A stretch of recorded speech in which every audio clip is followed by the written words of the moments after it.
This is Rob Tebbutt for Boxing Social in association with Betfred. Delighted, as always, to be joined by former WBO super-featherweight champion of the world, Barry Jones. Barry, seems a bit strange to be doing an interview behind a laptop screen, but always good to see you. Yeah, you too, Bob. I didn't see you or hear from you for months, and now you won't leave me alone. It's weird. Weird, isn't it? It's like you've done the rounds. You know what I mean? You're like a girlfriend who's left me, been with all my friends, realised, you knew a good thing. You didn't know a good thing when you had it, now you're back. Fair assessment? What's the saying, Barry? If you love something, let it go, and if it's truly yours, it'll come back. That's right. Well, let's not spoil the bits and pieces that we've got coming up, of course, on Boxing Social. Make sure to like, subscribe, and follow.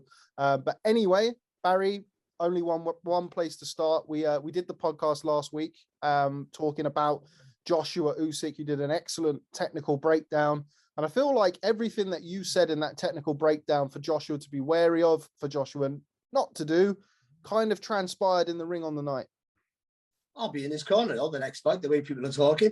It's that's what it's like, isn't it? All of a sudden, all his trainers are crap and he needs a new team. Yeah, it was important for him to start, again, like I said, aggressive but economical, because you don't want to like put your foot on the gas and then blow out his steam, because he is full of muscle mass, and that would have happened because Usyk is clever. But it was important to impose yourself early, and to do that is the jab. And he couldn't throw the jab effectively, I feel, because Usyk got his foot on the outside and dictated the space. And that's where Joshua, people say he had success with the left hook, didn't throw it enough. That's because his foot was in the wrong place. It's so important where your feet are before you throw the punch. And the fact that he was always in the wrong position made it difficult. And that pendulum motion, and that's all it was from Usyk, really. He wasn't doing too much of this, just back side to side, was a nightmare for Joshua, because he was throwing the jab to the head and aiming for the head where it was, not where it is. So he moves there, he's aiming there, but Usyk's already back here. So he almost got mesmerized by the movement, if you like. And then once you miss with the jab, what I said about getting tense, and when you miss, you start to panic. Even if it's not a huge panic, it's a slight panic in your brain, and you tense up and try harder, but it's counterproductive. And that's what I felt. And the reason he didn't throw the right hand, because he couldn't get a solid jab onto play. If you would have hit him with a good jab consistently, then that right hand is committed all the way through the target, 6 inches past the head, and he might have caused damage. All it's just theoretical. It's easy to say, harder to put into practice when you've got someone like Usyk in front of you who can do one of 25 things when he's stood on your toe. And that's what it is. He encroaches your space. He didn't have the physical presence, like I sort of said and thought, to put Joshua under pressure that way. But he still pushed Joshua back, I feel, at times. Quite comfortable. It wasn't remotely close. It wasn't. It wasn't a masterclass, because that's how he boxes, but it was a dominant boxing performance. And, and I don't know, there was things Joshua should have done and could have done. But once you give away the first 4 rounds, possibly 5, but certainly first 4 rounds, then it's a massive give him away, by the way. And he lost him. I mean, he wasn't in the fight losing him. He just clearly lost him. The second round, people said, oh, nah, but I don't think it was. And you got a guy in his rhythm. Usyk's in his rhythm. And then you're done. And you can see how he never loads up, Usyk. He's so fluent with his movement. His punches, he never loads up with any punch. And it just picks away at you and drains your energy. And you don't know where it's coming from. And you're fighting. And well, like I said, you're reacting to everything he does. I should have just said that from first. Can we go back and start again? He was constantly reactive. And that's where all your breathing is not, you can't regulate your own breathing. You have to react, and it tires you out, makes you panic. Like I said in the preview, and I'm not happy that transpired, but that's what it is. You have to take the initiative from Usyk. If you can do it, you have to try, for sure. And I don't think people say, people are going now, he should have just jumped on him. But just ought to try that, and that never worked. If you're just aggressive with no thought, then you get totally outboxed. He spins you on your head, and then you get stopped in 7 rounds, because you will be blown out your backside. You will be exhausted. You will be empty. Your tank will be empty. So you have to box him, but you have to be aggressive with it. Every punch. And to stop the movement is hit the chest. Go back and watch every decent heavyweight, excluding Mike Tyson, from the 80s, and they American heavyweight certainly, and they would jab you to the shoulder or the chest, hit you off balance or stop your movement if you're a bit of a mover, and that because it's we can't do it at lightweights because we're 9 stone, 10 stone. When you're 15, 16, 17 stone, that left hand is a hell of a weapon. So you don't forget the head moves like this. Do it again, and my body's moving, but it's not. But it's there, isn't it? The head's like this. I'm a great dancer, but the head, but the body's still there to be hit. So you hit him as he's moving. Don't aim for the head. Hit the chest. Hit him back. That physical weight could have pushed him back. You step with the front foot. You double it up. You double step with the front foot. Takes a little bit more energy, but you get that gratification of hitting something, and you stop him from moving. And then you try and encroach his space. And then, can you make him reactive to you? You don't know. And but he didn't allow that because he couldn't get the jab into play, and because he didn't have the right jab to do. But I have to say, while I'm on a roll of talking, Usyk's jab, unbelievable. In one round, he threw 3 consecutive jabs, bam, bam, bam, and everyone was different. Like, you shouldn't be allowed to do that. They should have disqualified him for being too good. It wasn't like jab, slip, jab, slip. It was jab over the top and up through the middle. So you went jab over the top and through the middle, like with the same hand, one after the other. A big guy doing that, not a little guy, by the way, which makes it 10 times more difficult against a bigger guy again. So you're taking a risk there. And I just went, how can you go home? Anthony Martin, I felt like for Joshua just to go home then. That was it, you were done. Got it with 3 jabs, 3 different jabs. You can't defend against them because it's not 3 jabs going in the same place where you can catch one and block 2. You catch one, you go to block one, and then one comes over here, you go to block that, then it comes up here. Like, it's just genius. Absolute genius. Over to you. Now, we spoke on the technical breakdown. We spoke really about those middle rounds where we've seen Alexander Usyk really pick up the pace in the past and really motor. I was surprised, I don't know about you, with just how active Usyk was in the early rounds. That we spoke about showing your opponent, whether you mentioned Nicky Piper with his right hand, showing the opponent what you've got in the locker early on in the fight. We've seen Usyk kind of take a round or two to kind of have a look and assess the situation. He found his distance pretty much from the first 30 seconds and landed that southpaw left hand 2 or 3 times in the opening round. And it seemed to me that Anthony Joshua just never really recovered, even from the opening round. How did you assess those opening rounds, and how important was it for Usyk to not only win them, but win them so convincingly? Well, I think he watched our breakdown and probably changed his tack. I think they thought, listen, if Joshua comes out aggressive and he gets the momentum, we're going to be in trouble, because then we got a guy there boxing. It's hard to change the pattern of a fight. Certainly the pattern of your fight. Once you box in one way, it's almost impossible to change it. Only real great fighters can do it. So if Joshua gets to be aggressive, comes out all guns blazing and puts you under pressure, then you got to, even though Usyk could do it, he still, he has to be super well. He could have got a guy with full momentum. So he must have thought, it's important if I go out there now, get in the middle really quick, start faster than you usually do, just to try and put Joshua in retreat, make him think. And that's what he did. And we talked about this before, didn't we, about Usyk. Now, like muscle memory, he's a thinking fighter every time. Like a Lomachenko as well. That's what they have in common more than the movement, is their brain is constantly working all the time. They're always looking for extra movement, always looking for something to do. And it's a taught process. And but to make another guy think tires him out, because he's not used to thinking at that faster pace and for those many different variables. And that's what Usyk does to you. And I think it was important for him to stamp his authority really early, to show Joshua that he wasn't going to be dancing, and also to make Joshua react rather than be proactive. And he did that. And then, but Joshua could have done something more. But again, the fact that your feet are in the wrong place to start with makes it more difficult to land that jab with our left hook. And then without that jab landing, you can't throw the right hand with full conviction, because you're throwing blind. That's the truth. Now, until you know you can hit the target, it's a blind shot. It really is. And that's what happened. But even when they got close, he didn't lean and push. And the first time they got in close like this, he should have thrown Usyk. Should have just thrown him. Get the referee tell you off. I'm going to disqualify you. Make him feel it. Oh, look at that. Do it, innit? Straight away. I don't know why. Put the head on him, whatever. Some people are dirty, but he didn't. But he should have shown that physical presence. Lean on him, grab him, throw him, whatever it is, just show it. But he didn't. And many times, Usyk walked him back onto the ropes, which is, again, that shouldn't happen. Not with that weight disparity. It should never happen. Right, you mentioned there about the great fighters can change, you know, the pattern of a fight or change their style in the middle of the fight. One of the criticisms that's come out from Anthony Joshua in his corner is the fact that the game plan pretty much seemed the same from them from the first round to the 12th round. Do you agree with that? And if so, what do you feel that Anthony Joshua could or should have done differently?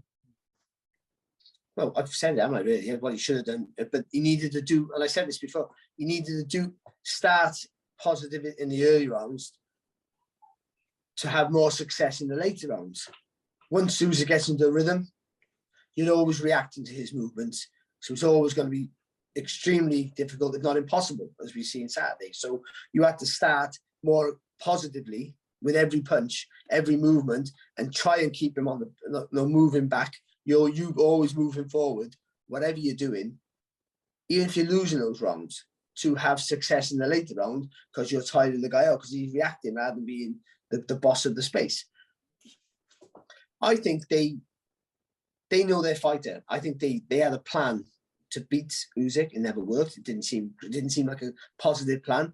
But I think it was also a plan because they know their fighter and his vulnerabilities. So no, it's easy to say. I know Dillian White said, I've seen an interview, so I heard an interview where he just said, I would never lose a fight like that. I'll never lose a fight like that. I'll get beat maybe, but I'd rather get knocked out. I understand that. And he probably would go for it. But they're wary. I think there's a wariness about Joshua's whiskers since the Ruiz fight. He's been buzzed before, but he's won fights, so they all like it's masked when you win a fight. It doesn't matter. But I think with the Ruiz fight showed that maybe when he gets hurt, he doesn't know what to do and he panics. And maybe they had attacked to keep him safe. Always keep him safe. And I understand that because the big guys, one mistake, and you're waking up in the dressing room saying, when am I on? You know? So I understand that process, but at some point you have to go, listen, this is not working. You have to dig in yourself and bring something great. His interviews after are weird because his post-fight interviews for Joshua were all like quite positive, which is great for kids to see. But it all just seems like motivational quotes and media training and stuff. You say what should be said, the right things. It doesn't seem like it was what he really feels inside. I'm not going to sulk. That's great, you're not a sulk, and you learn from it and you get on. But all this, it's not a loss. It's a learn. He didn't say that, but them sort of things, that's not right. It is a loss. You can learn from it, but it's a loss. And you should take it as a lot. And you should take it to heart. And you should be sad. And it should trouble you. Because it should mean that much to you. Like I'm not a rich man, so maybe when you get to a status, and I'm not a famous man, and I'm not as good as Joshua, and I'm not as successful as him, and I understand all this, but there must be a point. I don't know, maybe you get to a point where you don't care, but like, it must mean everything to you. Or why? Is it just for the money? Just to interrupt, because we've spoken about this previously, and I want to remind you of something that you said to me a while ago about having a rematch clause. Do you think that plays into it? I know that you're not a big fan of it, but we've seen Anthony Joshua now go into this fight knowing that if he loses, and I agree with what you're saying there, it's kind of a case of, well, if I lose, the rematch will be bigger. He'll probably get paid more. He's got an opportunity to box again. Do you think that plays into it, knowing that he's got a rematch, but he's got 2 bites at the cherry? Well, he said, haven't he? He said, this is a long process. One of his great, media training quotes. This is a great. I'm not slagging him off, mind. He had a go. He just didn't work for him on the night. But I mean, he's saying, it's a long process, and it's not just the one fight. I'll get it right the next fight. Straight after the fight, this is like, it is a building process. He has work to do, like we all do, and we but yeah, I don't like the fact that there's a comfort there. He knows he's going to try and get it right, but I can't see. Listen, he can always win a fight because of that weight, the power, but he might be more tentative now than he was the first time, because I've never been knocked out cold, but I've been hurt and beat up, and that's horrible. But being totally outboxed is demoralizing. I mean, it's soul destroying.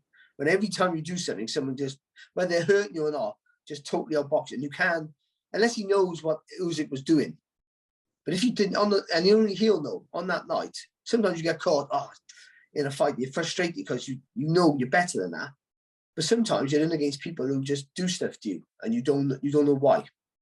You're like, how did that happen? I got no answer to him. I got no answer for him. And then when you got to fight that guy again, knowing you have no answer to what he's doing because you don't know how he's doing it. And that's, a good corner is great. To see, they might see it, but you still got to know how to deal with it in the ring, because all the advice in that minute, but really it's a 30 seconds really of advice.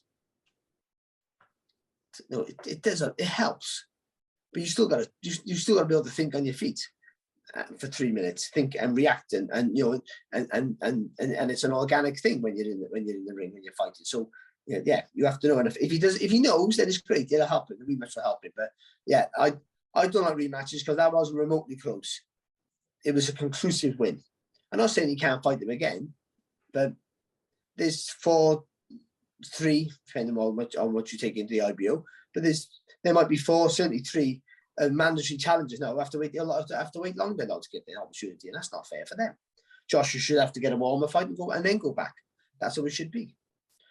No, that's just how I feel about this. That helps the sport in general. The rematch clause helps the champion and the promoter, whoever that promoter is at the time, whatever fight it is. That's who it helps. It gives them a guaranteed payday. So Eddie Hearn's gutted that, because I know him and Anthony seem close, and he's gutted.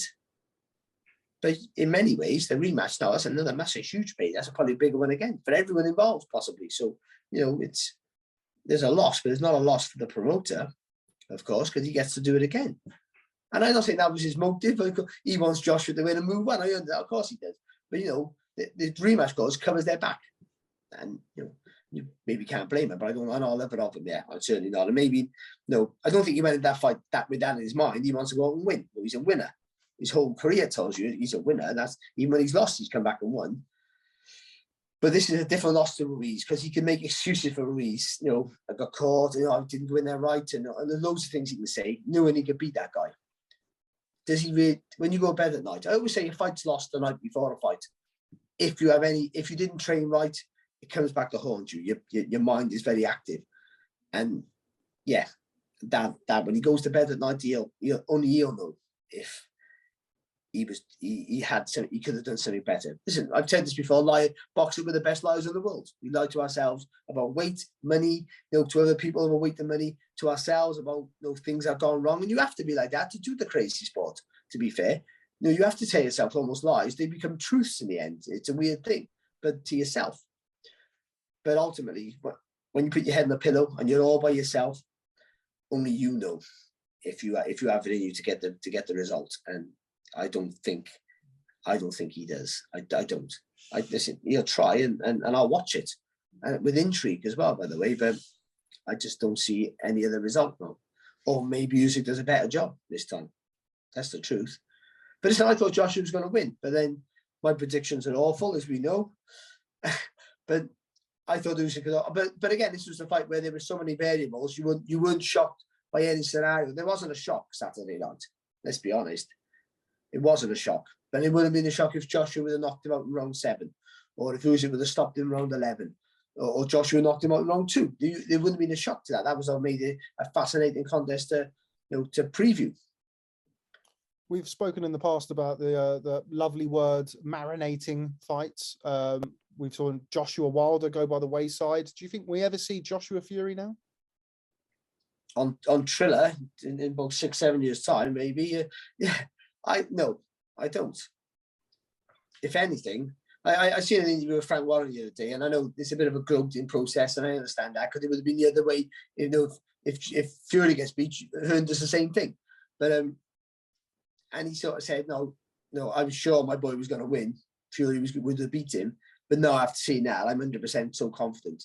And they're not his words. I'm paraphrasing, but and you can. You're right. I fancied Fury. I really did anyway. But now you could see Fury stopping him. I think that's after watching that. Also, Josh would get close and hit down the track because he's neat. But I thought that I would use it as well. He just couldn't do it. So yeah, I can't see. He's a weird fella, Joshua, because he's all that strength and size, but he doesn't really use it. He has power, uses his power when he can, but he doesn't use that strength. Maybe he doesn't have the strength. Maybe he's just full of muscle with no strength. I don't know how that works. but he looks like a guy with full of strength, and he just doesn't seem to have it. And maybe that's because it's all weights and not natural. Maybe. I don't. Again, I'm not an expert at this sort of stuff, and I certainly never had no strength. But it's that. Other fighters have that natural strength. But you think he looks much more powerful than Fury, but Fury can lean and push you back. I think natural punching power. I think Joshua is as I know it hits the heights more than Fury does, but Fury might be physically stronger than Joshua, but I don't see it happening, and I don't. And why would it happen now? Why Joshua doesn't need him now? I mean, Fury doesn't need Joshua now. I should say, doesn't need him. He has nothing for him. That's the truth, and they'll use that because this. When you go to the table to make this huge fight, which will still be a huge fight, you're the one going with a begging bowl all of a sudden. You don't have those belts, and I own the majority, and I'm the biggest draw. And he still might be the biggest draw in the UK because he fills stadiums out, and Joshua doesn't. Fury doesn't, but Fury got the ESPN money, and he got a bigger platform and a better name in the States. I would feel so. And also he has a world title. And he's going to beat Wilder, and that's a better win than any win that Joshua has a better record overall. I feel on it, but Fury has the better win with Wilder. They both beat obviously Klitschko, but they both beat an older Klitschko, to be fair. And Joshua's was more impressive, but Fury's was a better win. That makes any sense because the way it was, and he boxed a guy a bit fresher. But the Wilder win really is what puts Joshua apart. So he doesn't need him, and Joshua Fury. Sorry, I keep getting the names mixed up. Put name tags on him for me in future. But Joshua got to go there now, and he's got to take less of the money. And that's what they're going to say, and that's why that fight will never happen.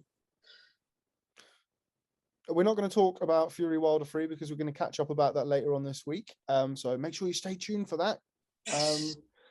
But Alexander Usyk versus Deontay Wilder or Tyson Fury, the winner of next weekend's bout in Las Vegas. Did what we saw on Saturday night change any of your kind of viewpoints on how a potential Usyk-Wilder, Usyk-Fury fights would go? No, to be honest. I still think Fury can beat him because I don't think he allows him the time to do his work. And I think Fury would just maul him. I do. I think Fury will throw a couple of shots and he'll just lean all over him. And I don't think it'll be a great spectacle to watch. But the thing with Fury, he doesn't care. He'll win however he can win. The Wilder fight, I think Usyk can outbox Wilder. It's just always that caveat that if Wilder hits you remotely close, he knocks you out. But the thing with Wilder, he's so easy to read. Now he has really fast hands, and he whips that right hand like a bullet.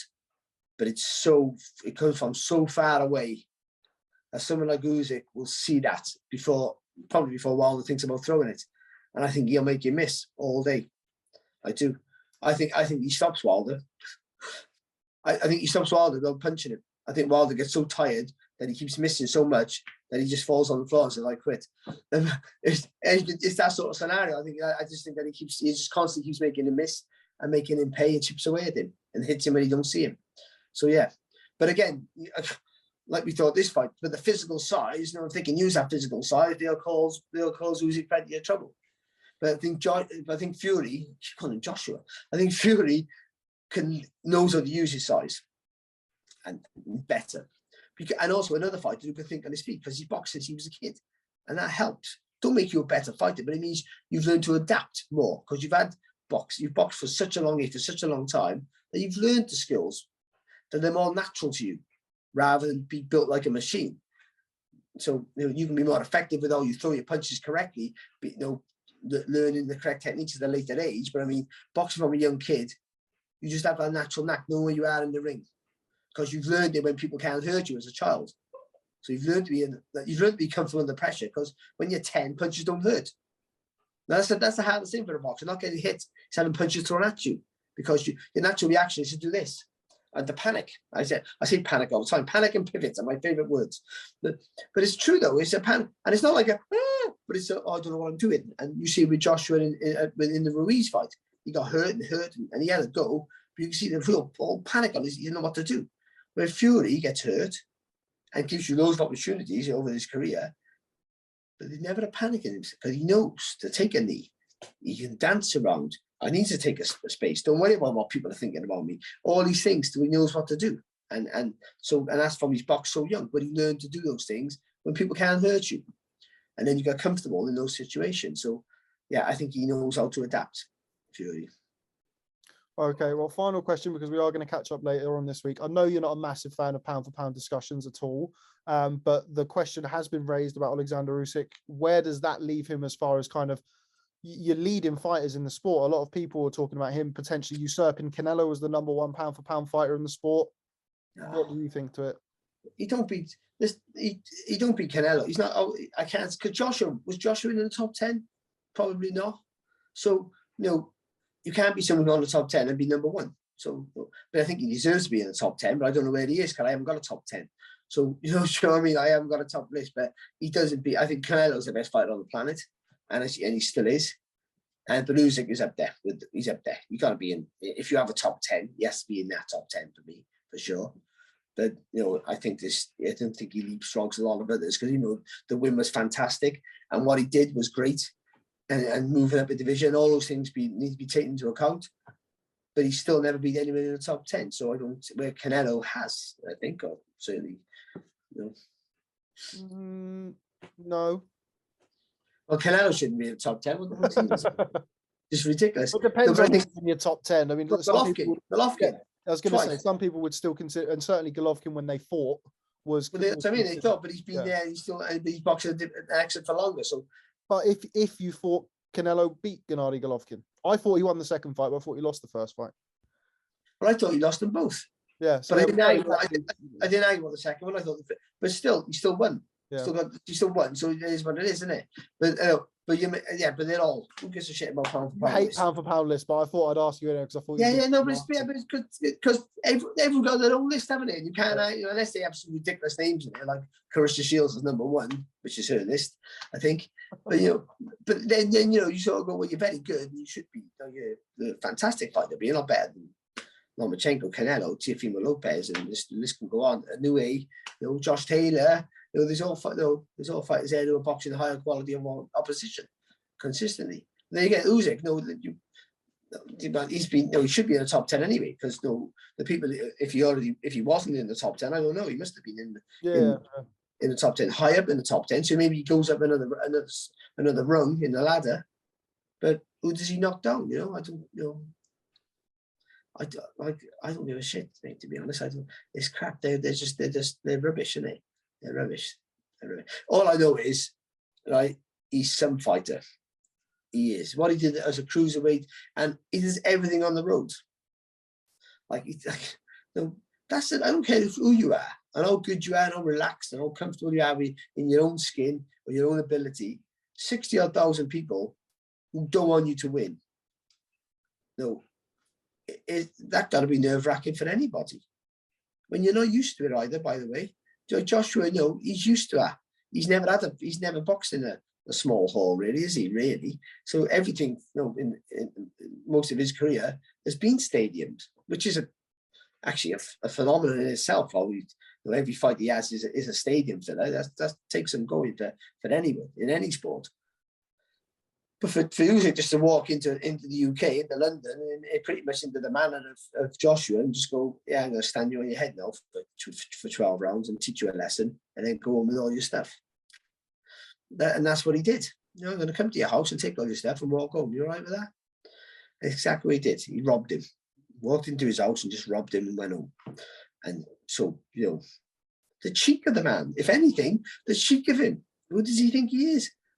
He's a great, isn't he? That's what he is. He's the second greatest cruiserweight of all time. I read some comments on YouTube and about me saying that, but he is, isn't he? And to move up a weight and give away all that natural size and be so dominant in a fight is nothing short of brilliant. Okay, last question. If he beats the winner of Wilder Fury 3, so if that's Tyson Fury, Usyk beats Tyson Fury, becomes undisputed champion, is he the greatest cruiserweight of all time then? But bearing in mind that Fury will likely be 270 for that fight, 260, 270. So he'd probably have to give up 50 pounds to beat him, which would have been slightly more than Holyfield had to give up to beat Riddick Bowe. I think that was 40 pounds between Holyfield and Bowe. No, I understand that. I do understand about the weights. The weights are much different, but was Holyfield boxing in a more competitive division back then? The 90s for me, it's the second best era of heavyweights ever. 70s clearly being the first. So, in my mind, anyway, and I think most people's. Mm. So you got to argue. Riddick Bowe was brilliant, but then, so is Riddick Bowe better than Anthony Joshua? No, I in my mind he is, but Joshua's done a lot more. Yeah, it's hard, isn't it? Yes, there's an argument there, and maybe because then he unifies the division. He's beaten two of the top three heavyweights by a million miles. By the way, I know Dillian White's right on their tail right now, but I think you would say that it was always about. There was a trifecta there. Fury-Usyk was the best heavyweight on the planet, and yes, if he beats a winner of that, then he's beat number one, number two, clearly. And for me, Joshua and Fury are 1 and 2, with Fury being number one. So if Wilder beats him, he goes number one, and maybe yes. Should I say it? Usyk becomes the greatest cruiserweight to ever win a heavyweight division ever in the history of the sport. There'll never be another one like him. Who knows? Yeah, I think he goes up there with them, certainly. And there'd be a massive argument that he is the greatest cruiserweight of all time.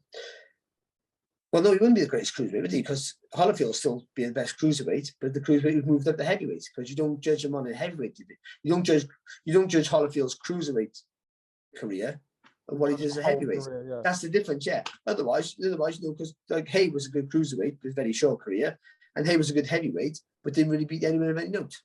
So there's so many variables and arguments. It boils down to your preference, who you think's a good fighter. And who do you think would win on the Usyk and Holyfield?